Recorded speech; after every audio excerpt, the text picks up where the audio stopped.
人为什么一旦开悟就会非常厉害？怎么检验一个人是否开悟？下面这段话一定要好好听，它可以让你终身受益。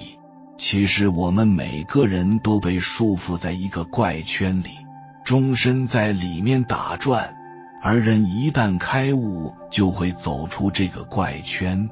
我们从出生的那一刻开始，所有的家乡环境、父母身份、教育资源以及亲戚朋友等等，共同构成一个无形的包围圈。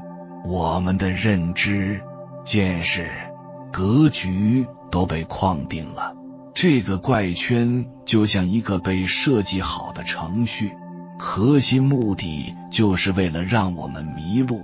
我们的各种表象、假象、诱饵、欲望来迷惑我们，让我们无法走出来。这个圈里发生的一切都是合理的，圈外发生的一切我们都麻木不仁。绝大多数人一辈子都在这个怪圈里打转，我们的命运就这样被诡异地操控着。人生看似有无数的选择、机会和可能性，其实都是障眼法，都是为了让我们迷茫而设置的。最终能成功逃离这个迷宫的只有1的人，而99的人都在这个怪圈里被碾碎，然后成为社会运转的边角料。为什么人一旦开悟就能突破这个怪圈？开悟的人最显著的特征就是大脑里可以同时存在截然相反的2种思维，却又丝毫不影响自己做事。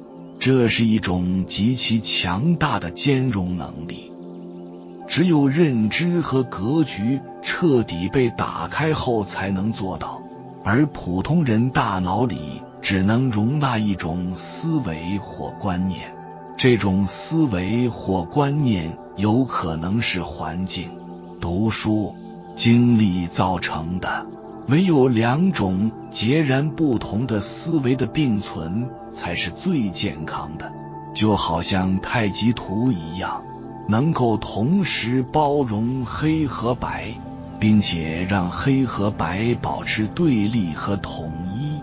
举个例子，现实当中的很多事情往往不是非黑即白、非对即错的，现实当中的很多人也不是非善即恶、非敌即友的，而是灰度的，对错、是非、黑白、善恶都可以互相转化的，这样才能把事情处理得游刃有余，把人性洞察得明朗又透彻。那么一个人如何才能够开悟呢？一个人开悟的第一步就是破相。破什么相？低维的狭隘认知和诸多浮于表面的偏见与执念。接下来的内容也许会重建你的三观，能不能听懂取决于你思维开阔的程度与觉醒的层次，但一旦掌握了其中的逻辑，会立刻拥有明晰前路、颠倒乾坤的强大力量。第一层，破是非相。所有的纠结和矛盾都是视角太低造成的。这个世界从来没有好坏对错、公平正义，一切的一切只取决于你怎么想、怎么做。举例，我们从小被教育蜜蜂是益虫，要保护；蝗虫是害虫，要消灭。为什么会这样？其实很简单，之所以觉得蜜蜂好，是因为我们可以从它那里获得蜂蜜，这符合我们的利益。而蝗虫呢，它会吃掉我们的庄稼，损害了我们的利益。所以关于蜜蜂和蝗虫的好坏定义是基于我们站在自己单一的角度来评判的，但如果站在蜜蜂、蝗虫、大自然或其他昆虫动物的角度呢？谁是益虫，谁又是害虫？有真相吗？有好有坏吗？所以破相的第一层就是要知道，所有对好坏、对错的评判都是建立在不同立场和利益上的，根本不可能统一。所以从此刻起，遇人遇事你只需要记住一句话，即不与愚人争对错，只与智者谈利弊。能做到者请进入第二层，破传统权威和乌合之众相。在人类社会，10几个人欺负一个人叫霸凌，但是要100万个人欺负一个人呢？哥白尼当年提出日心说，被罗马教廷审并软禁的时候，很多人把其称之为正义，杀1人为罪，杀万人为雄，杀100万人为雄中雄。还有所谓的窃钩者诛，窃国者侯，也是同样的逻辑。你偷了一个小东西就是小偷，但如果你偷的是一个国家，那你就是王侯。刘邦年轻的时候经常组织一帮小混混在街上闹事，大家都说他是地痞流氓，但后来他闹大了，大家就称他为大汉天子。自古以来，哪个覆灭前朝者手上不是沾满了鲜血？但所有的大成者都会把过去那些见不得的过往一笔抹去，然后重新为自己树碑立传，把自己塑造成大英雄。理解了这一点，你就会知道，这世上哪有那么多的真相？大多数你看到的光环都是别人想让你看到的，其背后的阴暗面可能连他们自己都厌恶。包括你看到的那些名人传记和每天看到的朋友圈。而这世上99%的大多数人，他们其实根本不知道自己想要什么，更不关心什么真相。他们要的不过是情绪的发泄、精神的慰藉、麻醉般的娱乐和一点点希望罢了。只要满足了这些，大到国家，小到企业，便不会出什么大乱子。能理解到这一层，内心强大的程度基本天下无敌。第3层，破一切众生相。首先是文字相，所有的书籍、文字、录音，包括我的视频，代表的都只是作者的个人观点而已，只是参考，不是标准答案。真正的奥义需要你自己去寻找和感悟。然后是关系相，所有的关系迟早都会变，父母、子女、夫妻、亲戚、朋友，每个人只陪你一程，完成既定任务后就会离开。不执着，不期待，不贪恋，才是明智之举。之后是情绪相，在激烈的情绪都会归于平静，痛苦、愤怒、焦虑、恐惧和轻松、喜悦、振奋、满足一样都会过去，好坏其实都留不住。时间相，这世上本来就没有时间，时间是人为设定的，基于此，你其实没有年龄，更没有什么年纪就要做什么的规定。你现在可以是3岁、5岁、15岁、100岁，想做什么就去做吧，少拿别人的设定来框自己。观念像，所有的观念都是人为给你植入的，不能这个，不能那个，否则就会怎样怎样，只能这样，只能那样，然后才能怎样怎样。只要你感觉难受，就马上把这些打破，丢掉，去做自己喜欢的事。破我相，我每时每刻也发生着变化，身体、认知、思想、行为、爱恨、财富、地位以及外界对我的各种评价都在改变，这很正常。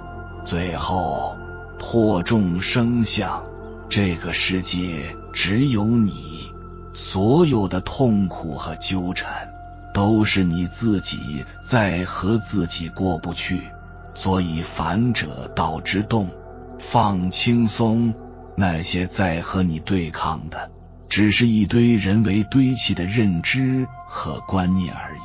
到最后你会发现，那条你不得不走的路，原来才是唯一的出路。说一个残酷的现实，也可以说是人生的最大的遗憾，就是很大一部分人一生都活的是浑浑噩，不知道为什么活，也不知道该怎么活，但是当生命快要结束的时候，好像一下子开悟了，瞬间就想明白了很多事情。但是这个时候一切都晚了，时光不会为任何人停留的。其实就是这样，就是人生大部分时间里，我们都是活在自己的认知茧房里，很多事情看不清，想不开，悟不透。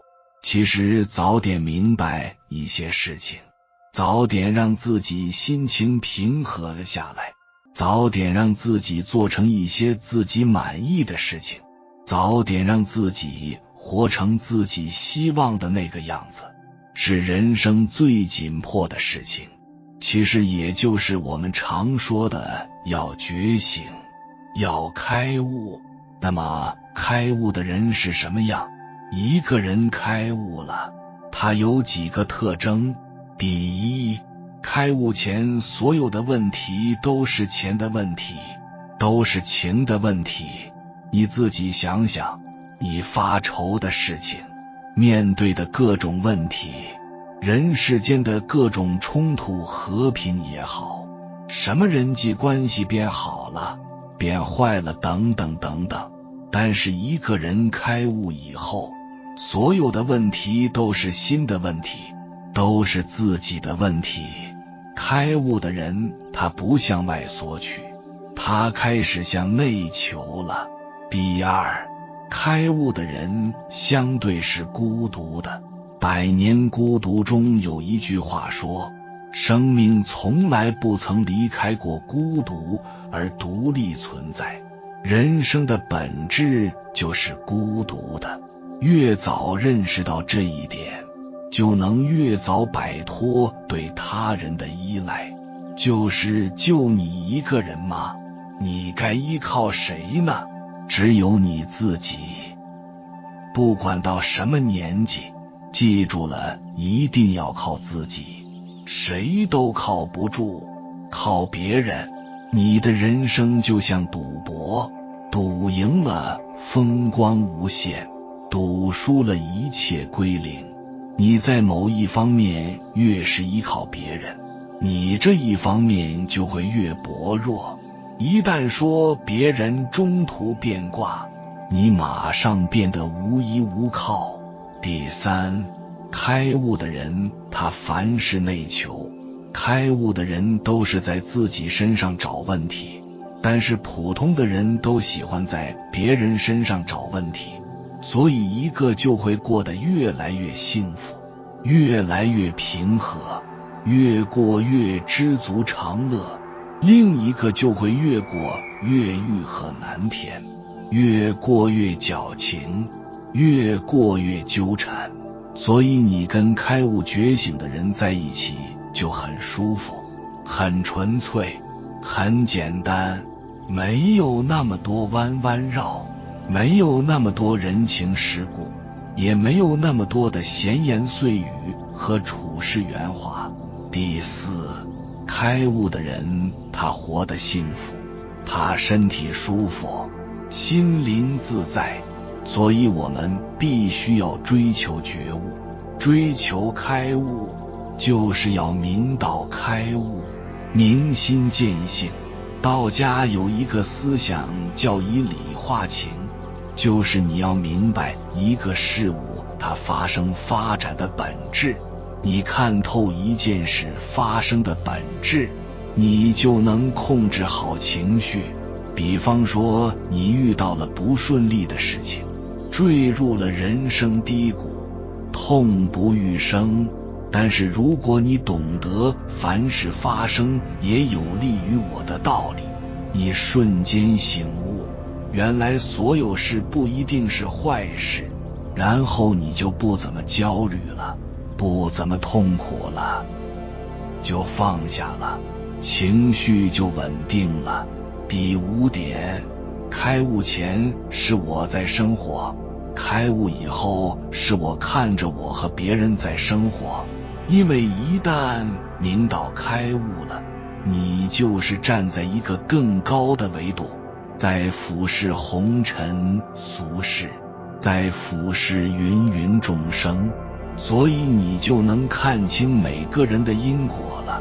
这就是所谓的上帝视角，你从高维俯瞰自己和众生，你当然就能看清一个人一件事的本质。第六点，开悟前都认为开悟是终点，但是开悟以后才会明白开悟是起点。为什么这么说？开悟只是开始，而且很容易退转的。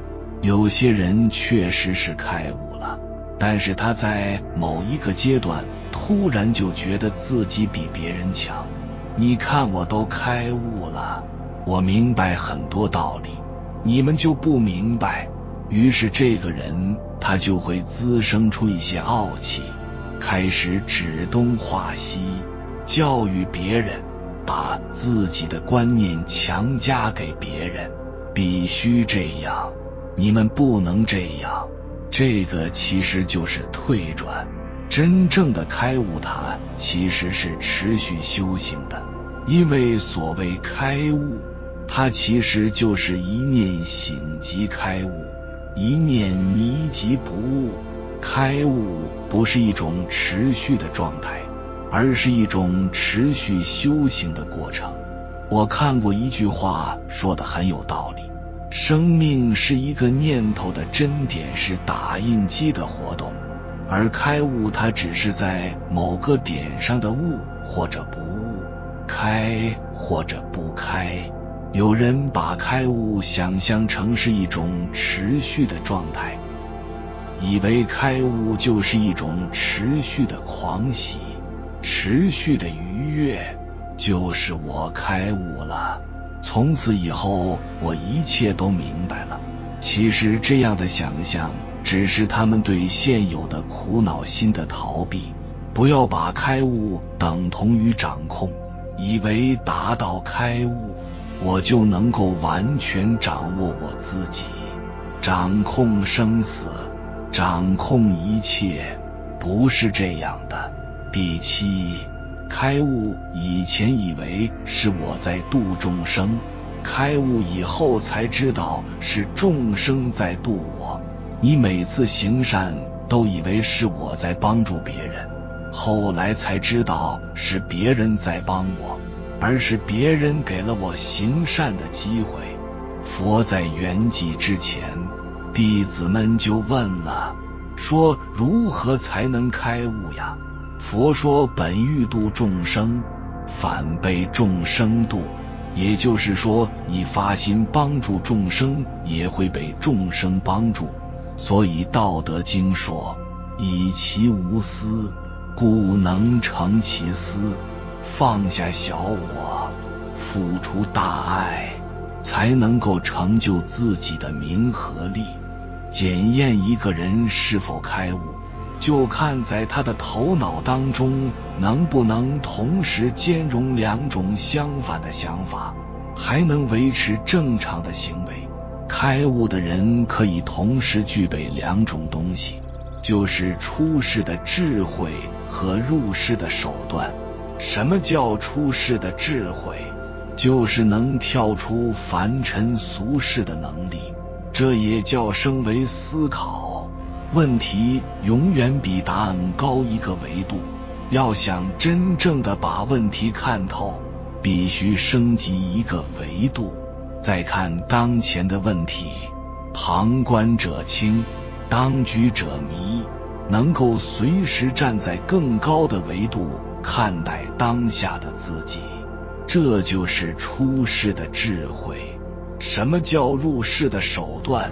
就是无论思维上升到什么阶段，都有随时躬身入局的能力，能随时放下身段躬身入局，而不是飘在半空中，无法脚踏实地的做事。这就叫上马杀敌，下马念经。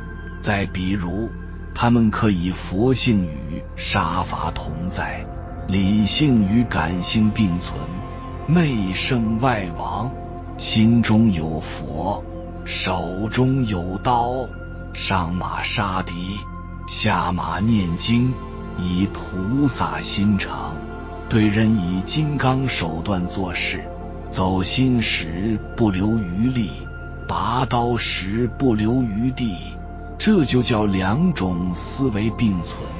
常人之所以不能并存两种截然不同的思维，就是因为常人的格局不够，认知不够。他们一旦检索到跟自己单一思维相悖的东西，马上就开始反抗，证明别人是错的，自己才是合理的。人生就是一场修行，修道能把出世的智慧和入世的能力共存于心中，而不是执着于一个观念，就能做到游刃有余，洒脱不羁。这时候人生也就开悟了，开悟了也就开挂了。开悟觉醒后的世界是什么样的？一、破情关，放下我执。一个人爱上另一个人，本质上是爱上了自己的某种需要，而那个载体的身上寄托了自己内在想要的东西，将内心想要的东西向外投射。情执映射着内在向往与内在需求的变化，超越自己的种种执念，打破内心念起的幻想，看见自己的贪嗔痴慢疑，不会过分欣喜，也不会患得患失，情绪内核稳定，情感的向外求转化为向内求，自在圆满，无需外求。